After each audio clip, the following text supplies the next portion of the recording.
Part 7. Rat lay back in the shaft, admiring her handiwork.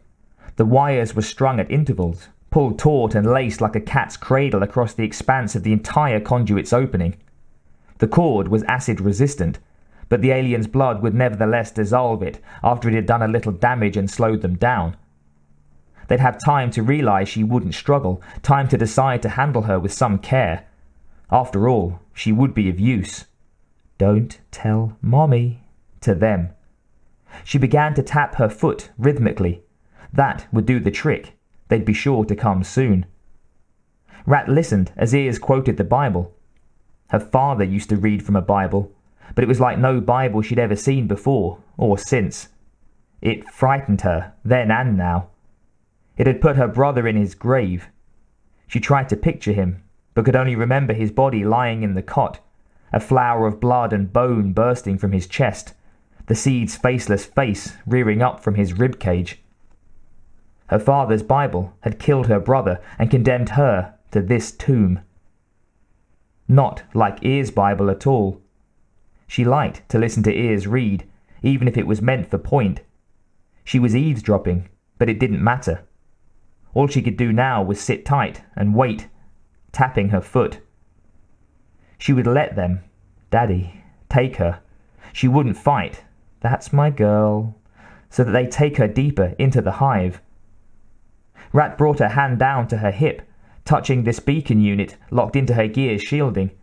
She would turn it on when they came for her, blow the whistle, and Shit-Kicker would come running. They needed her. She was the linchpin, the key to the success of the bug hunt. She tapped the beacon and listened as the sounds in the corridor, Daddy coming, moved towards her. She closed her eyes as it happened, the wet padding of their veined feet, the squealing, Daddy, as they struggled with the webbing, the soft hiss of acid blood, the wires breaking as they burned through, the moist sounds and their clammy touch. That's Daddy's girl. Thumb over thumb as they took her, carrying her deep into the hive. Bort flinched at the report. She's in. His eyes fixed on the dim motion of sleek tubular forms, giving way to spines and armor, ebony double-thumbed claws closing over white flesh. He closed his eyes, as always. They had her.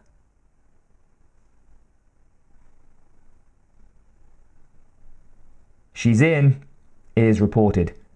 Lieutenant Richard stood behind him, watching the monitor as the eerie procession played across the screen. One alien kept rearing into view, as if to peer out of the monitor, while the other secreted the resins, thick and glistening, over Rat's body. Fascinating process, Richards muttered. How does she stand it?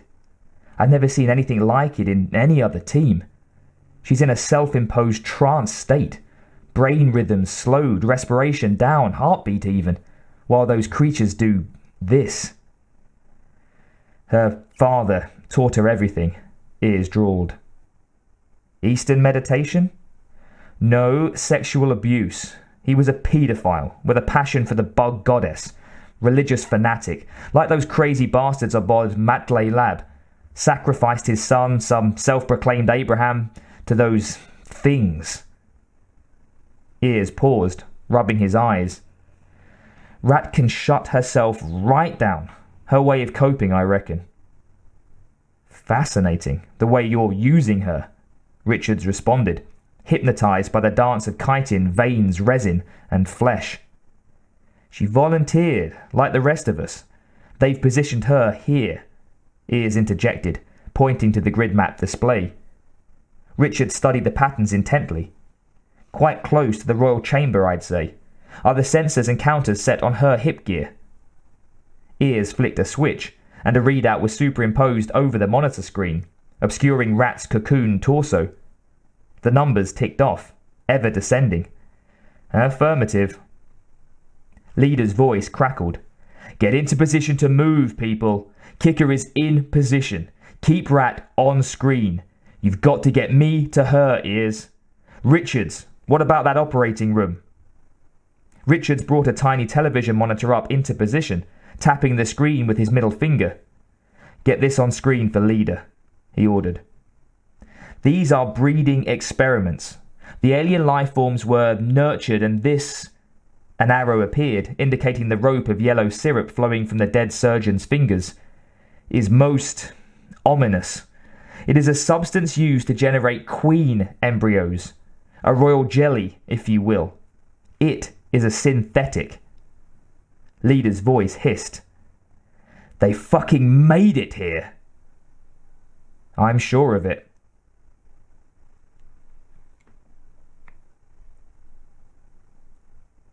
Kotlow hovered over the nursery bedding, admiring the child.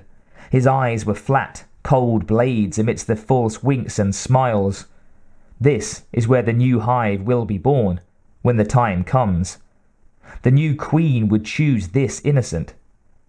Kotlow mustered another smile. This one was genuine. "Dr. Kotlow." Kotlow turned on his heel, his face slate once more. It was Richards, accompanied by Nurse Jaffrey. Kotlow levelled his eyes at her, transfixing her. "My orders, your orders are meaningless now, Doctor. Have you forgotten that you are under martial law? I have already transmitted the hospital records to military command." "Nurse Jaffrey, you may go," Richards told her. "The doctor and I must talk." Nurse Jaffrey nervously looked to Kotlow, who also nodded. Relieved, she bustled out of the nursery. "You can end the charade, Doctor. We've discovered the breeding experiments. Why would you wish to breed a queen?" Richards watched the furtive gesture to the back of the neck, the momentary flush over Kotlow's face. "It took the corporation 2 decades, 3 colonies, and many lives to realize the folly of nurturing these creatures," Richards raged. "They are of no use. They are too uncontrollable. Did you think you could prove otherwise?" Kotlow rubbed his neck again. The stroke forced another dose of opiate into his veins, and he began to laugh. "Prove what? I don't have to prove anything, Lieutenant." "You idiot!" Richards flared, slamming Kotlow back with the heel of his hand. The push triggered a dose of stimulant, and Kotlow's mood shifted to sudden anger. He jerked his head back, eyes wild. Richards eyed him warily. The infant began to cry. "Your folly was to have dreamed that you could control the implacable will of her creatures," Kotlow retorted. "Your people brought them here. Your executives. You, I. We are mere vessels of divine providence, moulding human clay to provide a medium for the fecundity of the messiahs. They are pure predators, Lieutenant. There is beauty and justice in that. None of you sees the truth." Richard's face reddened. "Beauty, justice. You sanction these operations to use these patients, stimulate the birth of new queens, to protect and proliferate, Lieutenant." Richards recognized the passage from the Matei Lab contraband. "You are devoted to these beings, and you hate them. You might as well hate the stars. They are elemental beings and as such closer to divinity. Of course the corporation failed. We cannot impose our feeble abstractions upon their primal truth." "My God," Richards muttered. "You and your paternalistic God are nothing in her shadow. You and your God are the insects. Kotlow, it ends here. You know that." Kotlow put his hand to his stomach, reverently. "It won't. I am chosen." Richards paused, stunned, his eyes moving from Kotlow's down to the doctor's belly, harbouring alien seed. "You can't. They wouldn't. How can you still function?" Kotlow slipped back his left sleeve, revealing the intravenous feed. "Over 20 hours alone in the safe. Long enough to allow impregnation to awaken, to prepare for and prolong the gestation process. I've made her into a queen as well." The jelly. Kotlow smiled warmly, his words flowing like honey. Of my own invention, Lieutenant. Kotlow moved towards Richards with mantis-like quickness, scalpel in hand. Richards responded, pulling his right hip back, the flat of his right palm thrust forward with a snap of the hip, punching into Kotlow's sternum. It was a death blow, pulled with a calculated precision to interrupt rather than stop the beating of Kotlow's heart. The effect was devastating. Lethal shock dropped Kotlow as Richards spun around him, maneuvering all his weight onto his left leg to thrust his right foot into the kidney.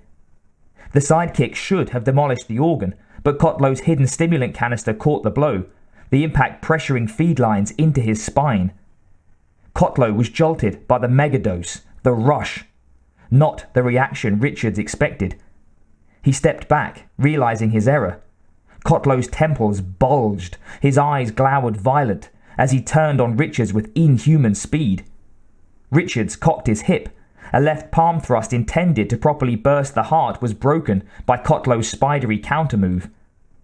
Richards' neck snapped in Kotlow's hands.